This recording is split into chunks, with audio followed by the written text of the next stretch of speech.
So, hello, what's up mga ka-lifestyle, ano? Kung sa tingin nyo mga ka-lifestyle, tinataasan na kayo ng boses ng mga failed collector ng home credit na bumupunta sa inyo, no? Ibang usapan na po yan mga ka-lifestyle.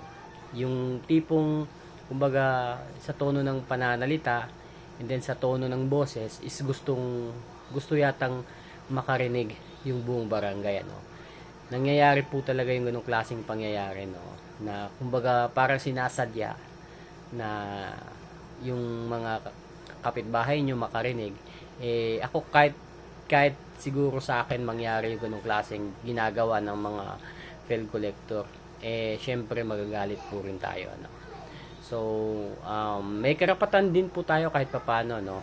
As a borrower or as a client ng failed collector, porket hindi tayo nakakabayad, tataasan na tayo ng boses, no?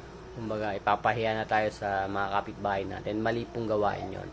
So, ang gawin nyo mga ka-lifestyle, syempre, pagsabihan din natin yung mga failed collector, no? Para maka-aware din sila na nai-insult tayo sa ginagawa nila. So, yun lang mga ka-lifestyle. Peace.